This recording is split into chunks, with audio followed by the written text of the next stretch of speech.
Welcome to this week's Bible Topics discussion. It's good to have you back. Today's discussion is about a seemingly simple but extremely vital part of the Christian life, and that's prayer. That's right. The Christian life would be very difficult to live if we didn't have prayer.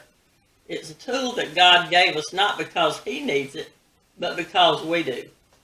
The Bible says in Matthew 6:8 that your Father knows what you need before you ask Him. Well, if that's the case, then why do we need to pray or ask Him for anything? Well, one reason is that it keeps us in touch with Him. Another reason is that sometimes we need to hear our needs out loud. And even if you don't pray out loud, you're stopping to pray, and you can hear yourself on the inside praying these things. Whether you pray aloud or silently, you're stopping to think on these things and making that move to ask God for them.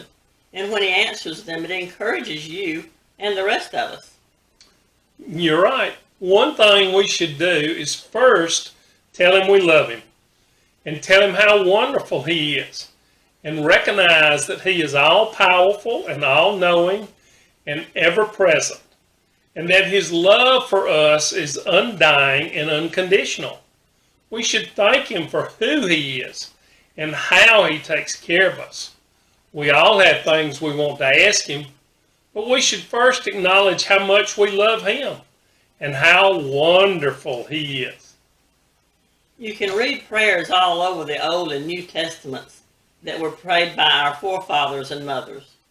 In Genesis 18, when God was about to destroy Sodom because it was completely sinful, Abraham was concerned that God would destroy the innocent with the wicked, and he prayed and asked God if He would destroy it if He could find 10 righteous people in Sodom. God promised not to destroy it if He could find 10 righteous people.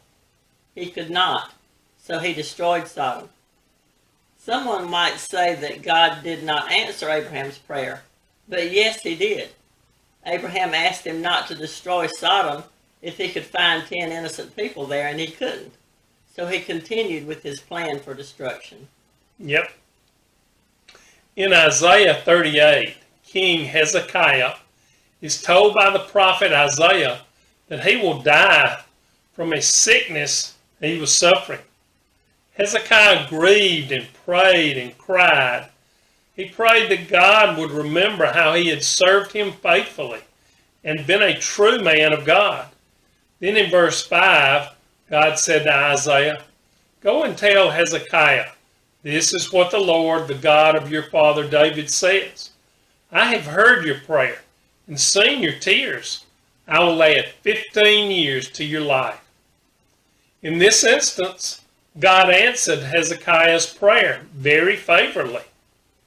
We don't know why God answers prayers the way He does, but He always answers. Sometimes the answer is yes, sometimes the answer is no, and sometimes it's wait. In John 11, the story of Lazarus is told. He was sick and dying. Jesus was in another town, and being Jesus, He knew His friend Lazarus was dying, but He also knew His own power. For the sake of those around Him, His disciples, and Lazarus' family, when it was announced that Lazarus had died, He waited several days before He went to be with Lazarus' family. When He arrived, they told Jesus that Lazarus wouldn't have died if he had been there.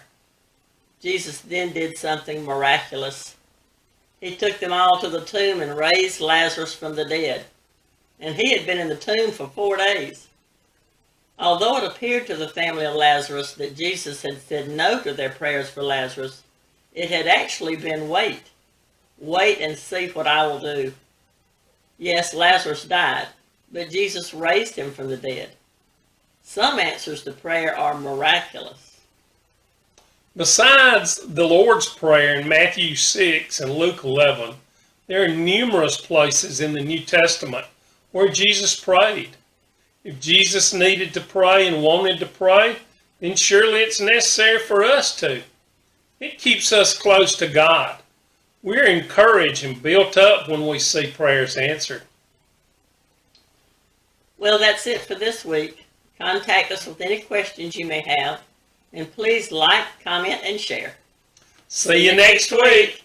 Be blessed.